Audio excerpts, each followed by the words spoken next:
Imagine a scorching day in Dustwood, the air so still you can hear a rattlesnake slither across the sand. Suddenly, gunfire erupts in the Last Chance Saloon, chairs smashing, voices shouting, and the O'Malley gang's brutal reputation on full display.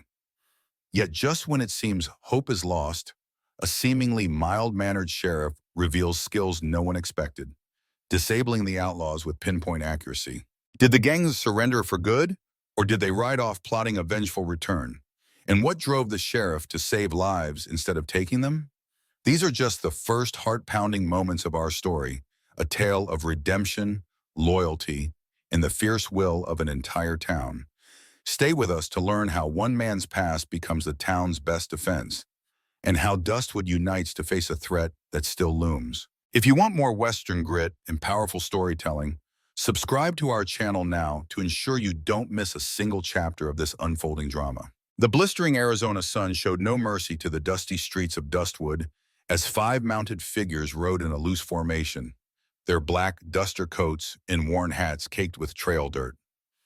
Each carried a weapon that gleamed with lethal promise beneath the afternoon light. None of them suspected that the quiet man they would soon encounter, currently absorbed in a ledger in the local sheriff's office, had once been the most feared gunslinger in three territories. Known long ago by another name, hawk-eyed Colton now wore a badge and simple reading glasses perched on his nose, giving him the air of a methodical bookkeeper rather than the unstoppable force he had once been. Leading the newcomers was Jonah O'Malley, a tall, broad-shouldered man whose scar down his right cheek served as a permanent reminder of a violent prison brawl that had claimed 3 lives. Riding beside him was his kid brother, Wyatt O'Malley, obsessively polishing a custom revolver with a polished ivory grip, a gun rumored to have cut down 7 men in a single confrontation just weeks prior. Flanking the brothers were 3 loyal followers. One, a gaunt man in faded leathers called Rufus Delgado, scanned the horizon with eagle-eyed vigilance, reputedly able to track a single rider across shifting sands for days. Another was the hulking Moose Garvey, whose towering frame and meaty hands looked more suited to snapping a man's spine than firing a pistol.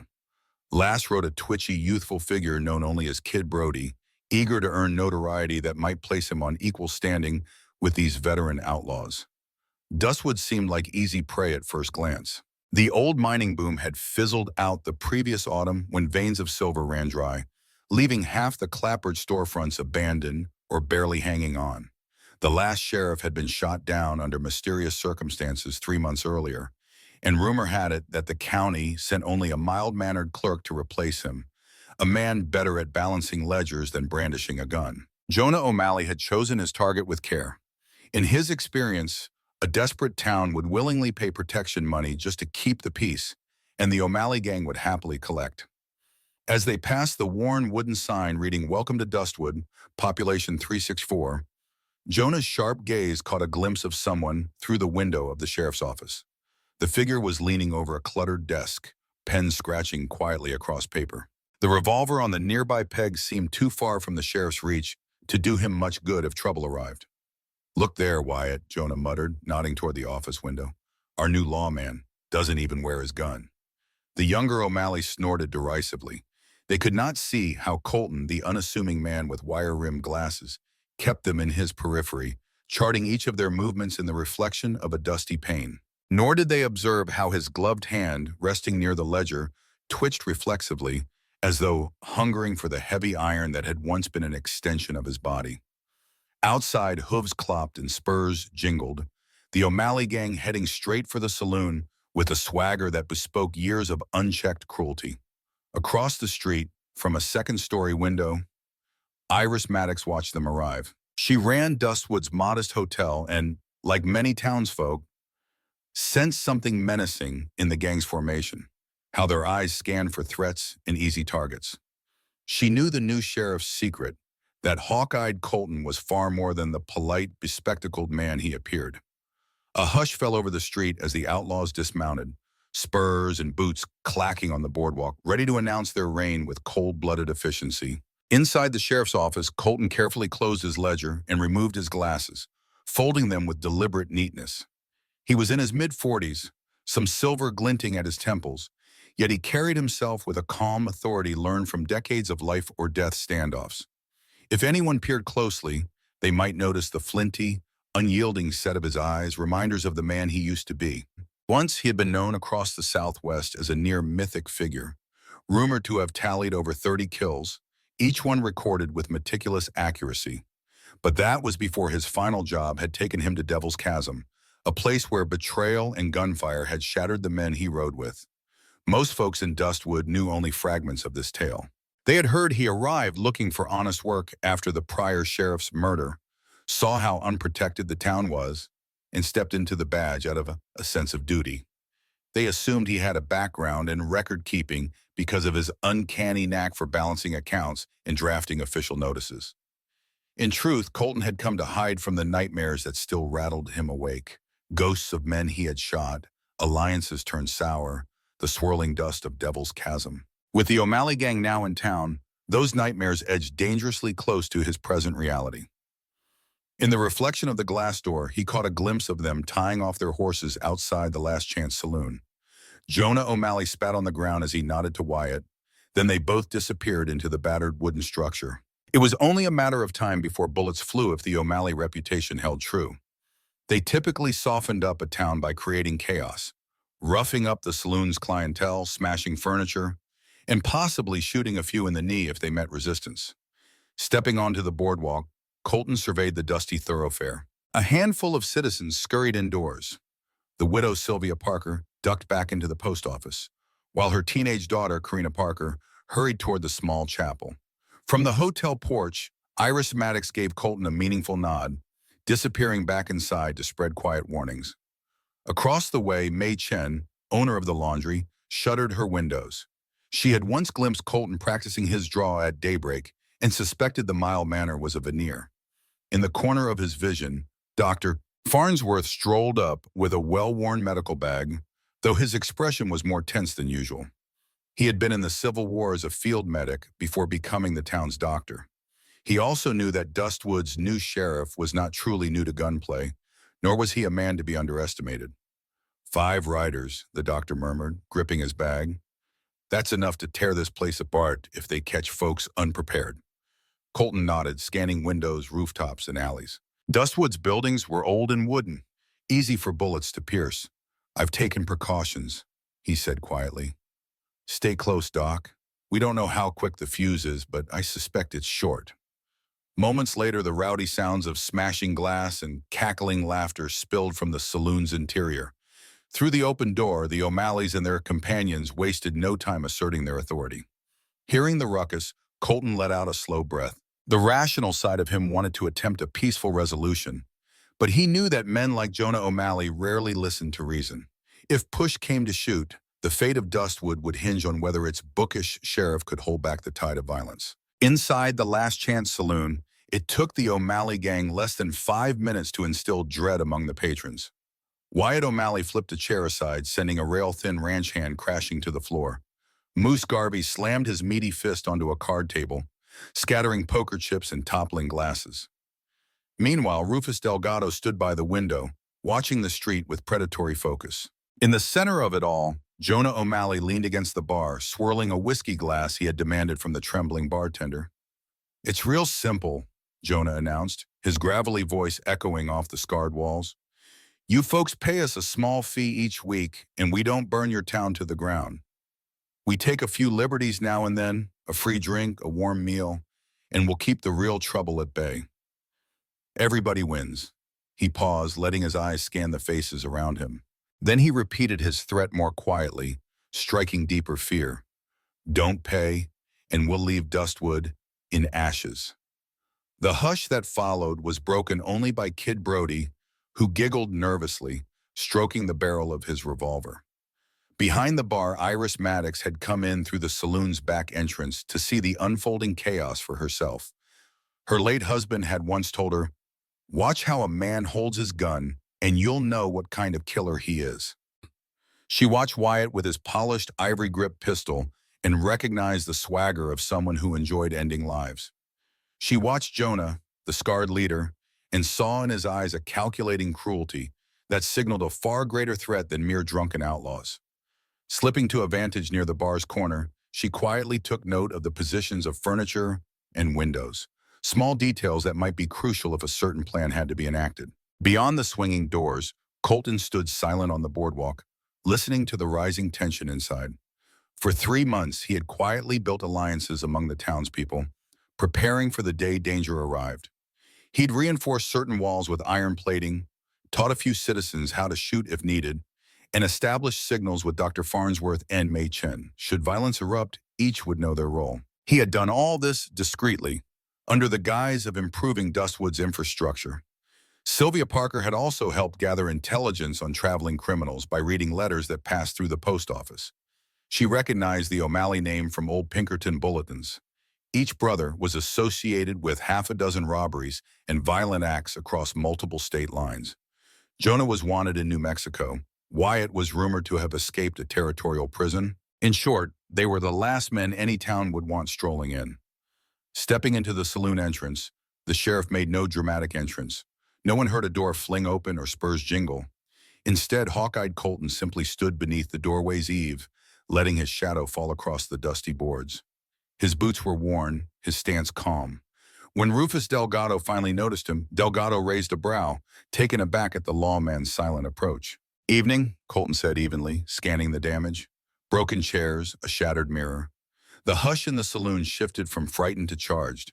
Jonah O'Malley turned, whiskey in hand, staring at the lean figure who wore a badge, yet carried no visible weapon in his grip. This had to be the alleged bookkeeper, sheriff they had heard about. Jonah's lips curled into a sneer. No one in that saloon realized how quickly that sneer might fade, nor did they understand the discipline it took for Colton to keep his guns holstered. He had sworn never to kill unless absolutely forced. But with men like the O'Malleys, lines could blur in a heartbeat. Jonah O'Malley lifted his whiskey glass in mocking salute as Colton approached, the spurs on his boots clicking softly. "So you're the law in Dustwood, huh?" Jonah's tone dripped with amused contempt. "You look more like a traveling accountant." Behind him, Wyatt chuckled, flipping a coin across his knuckles. Rufus maintained his vigilant watch by the window, while Moose stood in a corner, arms folded over a barrel chest that could block a doorway. Young Kid Brody circled near the piano, occasionally spinning its stool in anxious bursts. Colton let his eyes rest briefly on each man, noting how each hand and where their hands hovered. Although he wore reading glasses in his pocket, he had not donned them now. The day he needed them to see an opponent's draw was the day he'd hang up his guns forever. "Name's Sheriff Colton," he said, voice low, but carrying the weight of a man accustomed to being heard. "I keep the peace here. That's my job." Jonah smirked and knocked back his whiskey, slamming the empty glass onto the bar. "Peace, you say? Well, me and the boys, we're offering a kind of peace too, a guaranteed quiet life for this dusty little place, if the folks here pay a certain fee. Think of it as a business arrangement." From her vantage near the back wall, Iris Maddox fought the impulse to call them out for extortion. She kept silent, trusting Colton's plan. Over the past months, she had witnessed glimpses of his real skill, how his hand could blur toward his holster like lightning, how each bullet found the bullseye as though guided by a higher power. She'd also seen the sorrow in his eyes afterward, as though every shot weighed heavily on him. Colton gave a slight nod, neither agreeing nor disagreeing. A business arrangement. That's one way to call it. You break things, scare people, and they pay to keep the rest of their property intact. Always found that method less business and more banditry. Wyatt O'Malley bristled, stepping forward. "Calling us bandits. You got a death wish, Sheriff?" He placed a hand on the ivory-handled revolver that hung low on his hip, itching for a confrontation that would elevate his own legend. With a calm that bordered on eerie, Colton pointed to the broken furniture. "Dustwood can't afford repairs day in and day out. If you'd like a drink, pay for it proper. If you want to fight, we can step outside where nobody else needs to get hurt." Moose Garvey let out a deep, rumbling laugh. "You want to fight 5-on-1, Sheriff? Looks like you need to finish your bookkeeping before we put you 6 feet under." Colton remained undaunted, unwavering in his stance. "I've faced worse odds." He tilted his head just slightly, as though listening to distant thunder. "One chance, O'Malley. Take your men, ride out. Leave the good folks here alone. If you do, maybe we won't cross each other's paths again." Jonah stared, momentarily uncertain. Something about the sheriff's quiet confidence set off internal alarms.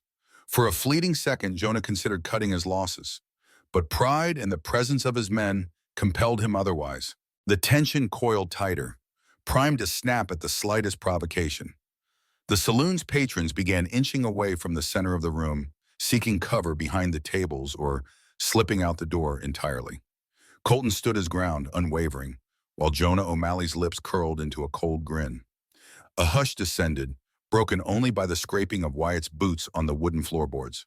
"Dustwood's a prime location," Jonah said at last, flicking a glance at the worn wanted poster tacked behind the bar, an old, faded image of an outlaw with a $500 bounty. "Close enough to stage routes and near enough to supply lines for us to enjoy the benefits. No law but you and you." He eyed Colton's holstered gun. "Don't scare me one bit." Across the street, Dr. Farnsworth watched through the half-drawn shutters of his clinic, bracing himself for the aftermath. He had served in the war long ago and knew that once firearms came out, blood was sure to follow. Tucked away in the shadows, Mei Chen had a vantage from her second-story laundry window. She recalled how she had discovered the sheriff's nightly target practice months ago, how each shot was shockingly precise. She'd recognized someone who carried the weight of violence under a carefully crafted facade. Behind the bar, Iris Maddox gave a discreet signal with her hand. Hidden beneath a trap door in the back room were a set of iron shutters and a lever controlling them.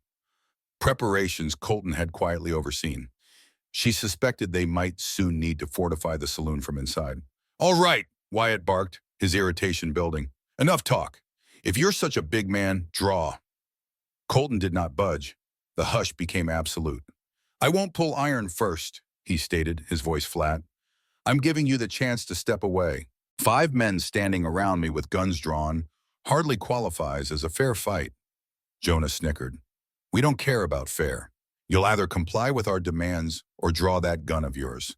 And if you won't do either, we'll start smashing up more than chairs." Outside, a small group of onlookers had gathered in front of the hotel, peering anxiously through the saloon doors. Among them was Karina Parker, who had sneaked away from the chapel to see what was happening. She clutched a small slip of paper with a list of names she had promised to deliver, Colton's instructions for which families needed to hide if trouble broke out. Catching her eye, Colton gave an almost imperceptible nod. She took off running toward the church, her footsteps echoing in the quiet street. At last, Wyatt lost patience. With a snarl, he whipped the ivory-handled revolver from its holster, pointing it straight at Colton's chest. The moment was electric, time seeming to slow. Kid Brody shifted his weight, uncertain whether to draw as well, while Moose Garvey advanced a step, fists clenched. Colton's gaze flickered across each face, assessing. He had faced men with similar bravado before, men who believed raw firepower and intimidation could hold dominion over entire territories.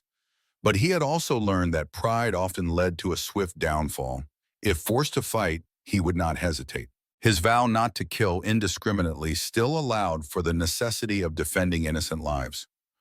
"Don't be rash, kid," Colton warned softly, directing the words at Wyatt but meaning them for all the outlaws in earshot.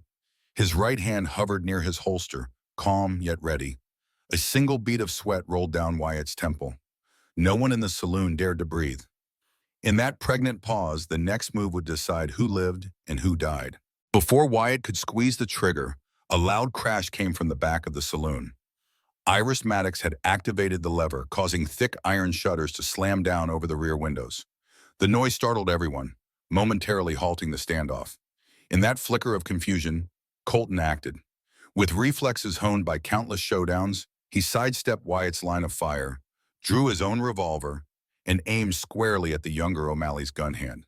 A single shot rang out, deafening in the enclosed space. Wyatt yelped, dropping the ivory-handled pistol as blood splattered across the saloon's worn floorboards.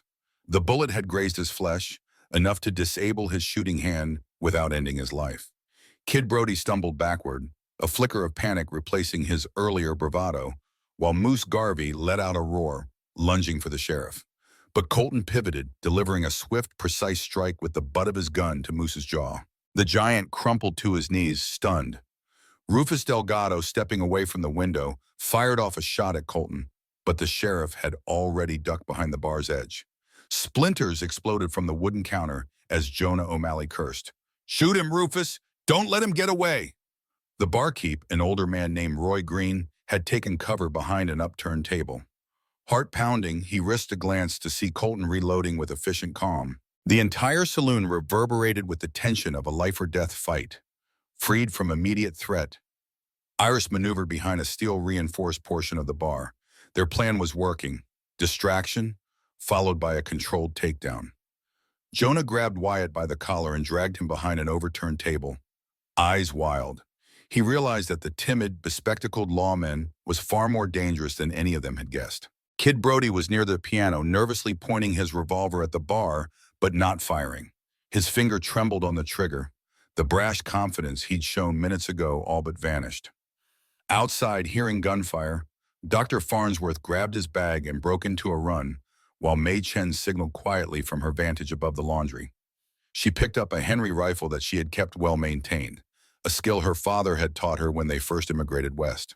Though not a gunslinger by trade, she knew how to handle it for defensive purposes.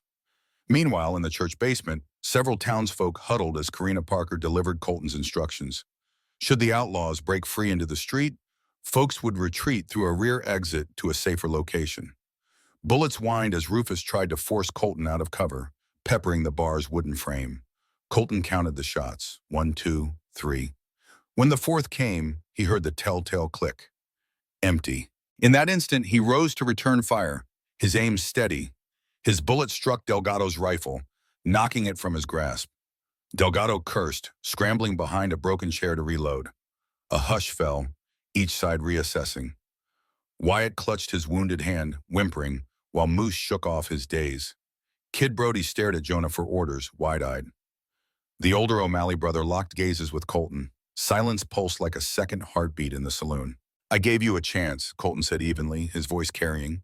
"You chose to pull iron. Now we finish this." Jonah's sneer wavered. Outside, footfalls signaled reinforcements. Townspeople or more of the gang. No one could be certain. Dustwood braced itself for a final clash, each person praying it might resolve without further bloodshed. From her second-floor vantage, Mei Chen took careful aim with her Henry rifle, covering the saloon's front windows. She had a limited line of sight, but enough to see if any of the outlaws tried to escape or flank the sheriff. May's heart pounded. She was no stranger to firearms, but she had never shot a person. Still, she resolved that if Jonah O'Malley or his men endangered the town further, she wouldn't hesitate. Darha. Farnsworth entered the saloon cautiously, stooping behind the bullet-riddled bar. "Anyone hurt?" he asked, voice tinged with professional concern, despite the tension. Wyatt's muffled groans answered the question, his blood trickling to the floor from his injured hand. Colton, maintaining his defensive position, nodded for the doctor to remain back until the situation was stable. Jonah glared at the intruder. "Doc, you best mind your business if you don't want to get a bullet for your trouble." He pressed a palm to Wyatt's wound, trying to stop the bleeding. "Soon as we kill this so-called sheriff, you'll be patching us up anyway." "Wrong," Colton interjected, stepping from behind the bar in a fluid motion. He advanced slowly, revolver leveled at Jonah, scanning the edges of his vision for signs of Moose Garvey or Kid Brody. "I won't let you murder me or run roughshod over these people. Surrender and you'll face a judge. Fight, and we keep going until only one of us is left." Moose, trying to reclaim his equilibrium, attempted to lunge at Colton's side, but Iris, still crouched nearby, jabbed the corner of a broom handle into his injured shoulder. He stumbled with a roar of pain. Kid Brody, seeing Moose's failed attack, froze mid-step, uncertain whether to help his comrade or keep his distance from the sheriff's line of fire. In the street, a swirl of dust revealed silhouettes approaching at a gallop. At first, some townsfolk feared more of O'Malley's men had arrived, but as the riders drew closer, it became clear that these were local ranchers, men and women Colton had quietly enlisted for emergencies. They dismounted, forming a loose perimeter around the saloon, ensuring no one fled or entered without encountering armed resistance. Jonah's rage flared. "You set all this up, didn't you, Sheriff? Got the whole damn town on your side." Colton shrugged, not taking his eyes off the outlaw. "Folks here are decent. They want peace. They do what needs doing to keep their home safe." Jonah realized belatedly that the 5 men who rode in with him were suddenly pinned between the sheriff's preparedness and the townspeople's silent alliance. Wyatt was wounded, Rufus's rifle had been damaged, Kid Brody was green with fear, and Moose was disoriented. Jonah's advantage was an illusion, now laid bare. I should have known better, Jonah growled through gritted teeth. But you won't kill us all. Not if you're the law. For a moment, a grim darkness flickered in Colton's eyes. Don't push me. I've spilled enough blood to last a lifetime. But I will do what I must to protect Dustwood. Outside, Mei Chen felt her finger twitch on the rifle's trigger, waiting to see if any of the outlaws would try to flee. Inside, the tension coiled again. The O'Malley gang on the brink of realizing just how formidable a quiet town could be when guided by a man who had once been unstoppable. A strangled silence fell over the saloon as Jonah O'Malley weighed his next move. Wyatt whimpered from the pain in his hand, casting anxious looks at the exit. Kid Brody hovered near the battered piano, knuckles white against his revolver's grip. Moose Garvey grimaced, massaging the side of his face. Only Rufus Delgado, crouched against an overturned table, seemed to maintain some semblance of composure, though blood trickled down his arm from a graze. We can't fight the whole town, Delgado muttered, glancing at Jonah. We gotta cut our losses. Before Jonah could respond, the front door of the saloon crashed open, and a rancher named Clyde Booker stepped in, shotgun leveled at the outlaws. Two more ranchers followed, each armed, flanking the entrance. The corridor behind them revealed a dusty street lined with townspeople who had quietly retrieved hunting rifles, shotguns, or whatever weapons they could muster. Karina Parker stood off to one side, tugging on her mother Sylvia's arm, urging her to stay back. Look around, Colton said evenly, gesturing with his revolver. You think you can kill us all? Even if you shoot me, these people won't stop. You threaten their livelihoods. You threaten their families. Jonah's lips curled, but behind the false bravado he knew the truth. The advantage was gone.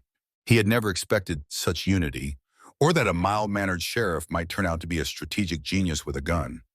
Outside, he could see Mei Chen's silhouette on a second-floor balcony, Henry rifle aimed. Down the street, der Farnsworth Clinic stood ready to treat injuries, but also a vantage for more townsfolk.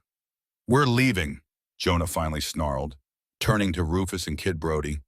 Grab Wyatt and we'll ride the hell out of here. We'll find a bigger crew and come back. Colton's voice was cold steel. If you come back, you'll find a stronger defense and a sheriff who won't be so generous with warnings. Know that I offered you mercy. The outlaws hesitated, unsure if they would be allowed to simply walk away. Kid Brody took an unsteady step forward, flipping his revolver to hold it by the barrel, a gesture of surrender. Rufus, wiping sweat and blood from his brow, likewise set his gun aside. Wyatt, cradling his wounded hand, cursed under his breath as Moose hoisted him up. You think you've won, lawman? Jonah hissed. We ain't finished. We never back down from a fight. A flicker of the old gunfighter awakened in Colton's eyes, a silent challenge. Do what you must, but if you value your life, leave now. Don't make me show you how I earned my reputation. For a heartbeat, it looked as though Jonah might draw on Colton. The sheriff's gaze was unwavering, a hawk's stare that saw every quiver of muscle, every flick of tension. Then Jonah's eyes darted around the saloon, registering the carefully arranged vantage points, the armed townspeople outside, the steeled determination on every face. With a string of curses, he shoved Wyatt toward the door. As the O'Malley gang limped out into the blazing sun, the townspeople parted but kept weapons at the ready. No one cheered. No one took pride in humiliating the outlaws. A quiet, resolute sense of relief rippled through them. Dustwood might have averted a massacre thanks to a sheriff who had planned for the worst. Under that relentless desert sun, Jonah and Wyatt O'Malley, Rufus Delgado, Moose Garvey, and Kid Brody collected their horses in grim silence. Wyatt's wounded hand dripped a steady line of crimson onto the parched earth. Moose favored his bruised jaw, while Delgado's rifle lay useless in the scabbard, its barrel bent from the sheriff's own shot. Only Kid Brody seemed oddly relieved, as though surviving an encounter with hawk-eyed Colton was an unthinkable stroke of luck. The townspeople looked on, but did not lower their guard. Mei Chen kept the Henry rifle aimed from her balcony vantage. Iris Maddox emerged from the saloon to stand with the Colton. Dr. Farnsworth, despite his oath to heal, made no move to offer Jonah medical assistance. He would tend to them if required, but only after they left the safety of Dustwood. Jonah struggled to mount his horse, wild anger filling his eyes. Hear me, Dustwood, he shouted, sweat mixing with the dust on his scarred face. This isn't over. We're the O'Malleys. We'll come back with an army if we have to. And when we do, your fancy sheriff won't save you. Colton stepped forward, letting the sun glint off the star pinned to his vest. Threaten this town again, and I'll meet you on whatever ground you choose. I don't fear your numbers. Only men who are blind to their own mortality think a bigger gang guarantees victory. A tension-laced moment followed, broken only by the ragged snort of one of the outlaw horses. Then with an oath, Jonah O'Malley jerked his reins and led his men away at a gallop. Dust swirled in their wake as they disappeared into the desert haze, leaving behind an uneasy sense of foreboding. A collective exhale followed as Dustwood realized the immediate threat had passed. Still gripping her broom handle, Iris Maddox wiped sweat from her brow. "That can't be the end of it," she murmured. "I've seen men like Jonah before. They hold grudges." "They might return," Colton conceded, reholstering his revolver. "But we'll be ready. This time, the entire region will know what we're up against. Folks in neighboring towns might join forces. We won't stand alone." Sylvia Parker and her daughter Karina emerged from the chapel, relief evident on their faces. Karina ran up to Colton with youthful admiration. "Sheriff, that was incredible," she exclaimed. "The way you—" "I just did my job," Colton interrupted gently.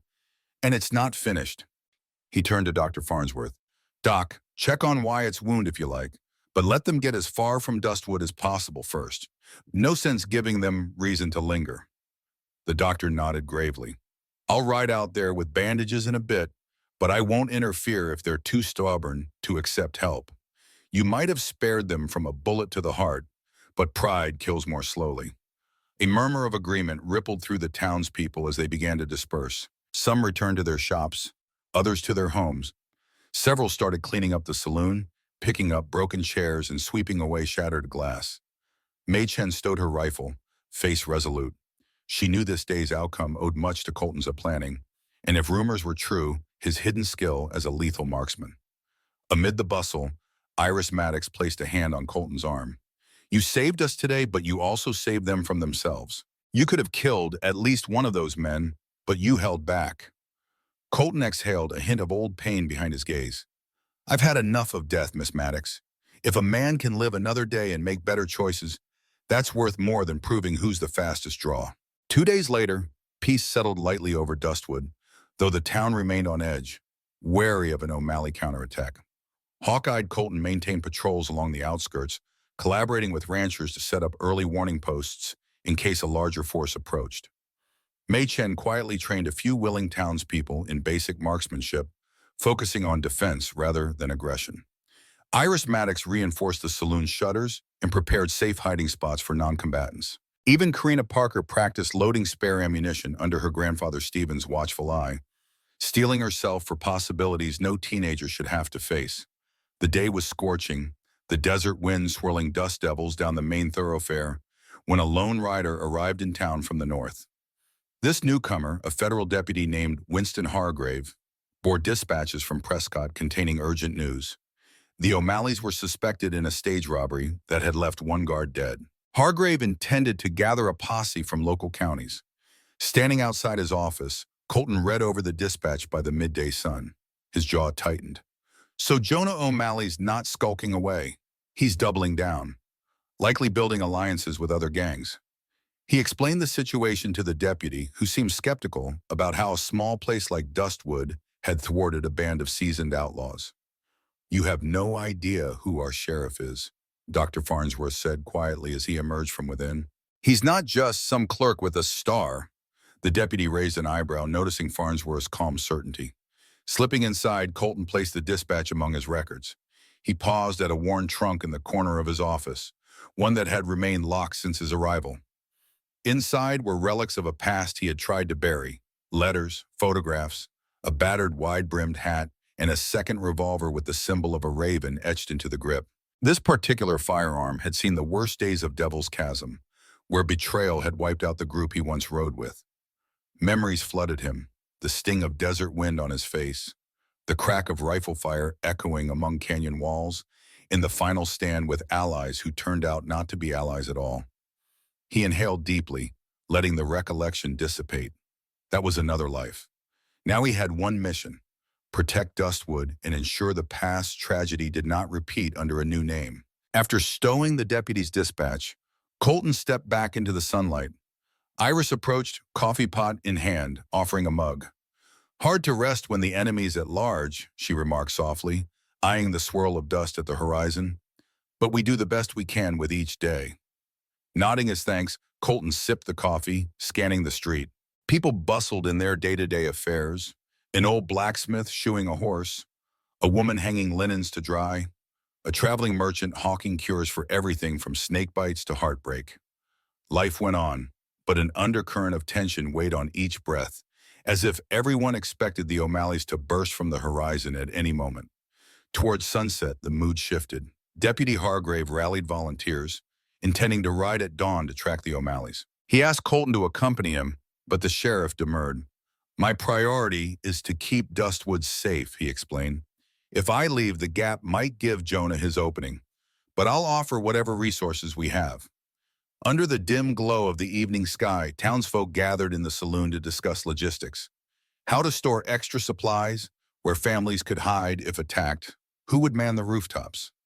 Karina Parker, sitting by the stairwell, absorbed every plan. She recalled the moment Colton took down Wyatt's gun hand, how quick and decisive it had been. She realized if Jonah returned, the confrontation might dwarf anything they had already seen. Leaning against the bar, Dr. Farnsworth looked at Colton with a guarded respect. "You sure you're ready for this, Sheriff? If they return in force, it could be a bloodbath." Colton's eyes hardened, the hawk-like intensity returning. "I'm sure, because we won't be alone. Dustwood stands together, and if the O'Malleys come, we'll show them that unity beats fear." He glanced out the open door into the star-strewn desert night. The faint echo of memories from Devil's Chasm tugged at him. But he was no longer that drifting gunslinger. He was a lawman with a town behind him, forging a new legend, one not built on body counts but on resilience and protection. Looking back on the trials that tested Dustwood's spirit, it's clear the town's real triumph came from unity and empathy. Even when outnumbered and threatened by ruthless ambition, neighbors became protectors, and a once wandering gunfighter found purpose in safeguarding the innocent. From a personal viewpoint, this story isn't just about showdowns or famous quick draws. It's about realizing that healing begins when you stand for something greater than yourself. Everyone in Dustwood played a role. The watchful ranchers, the local doctor who treated wounded and worried alike, the everyday folks who discovered inner reserves of courage. Seeing how they rallied behind hawk-eyed Colton's protective stance left me convinced that real power isn't about brute force, but the choice to defend what's right. What did you think of their journey? Share your thoughts below and let's discuss.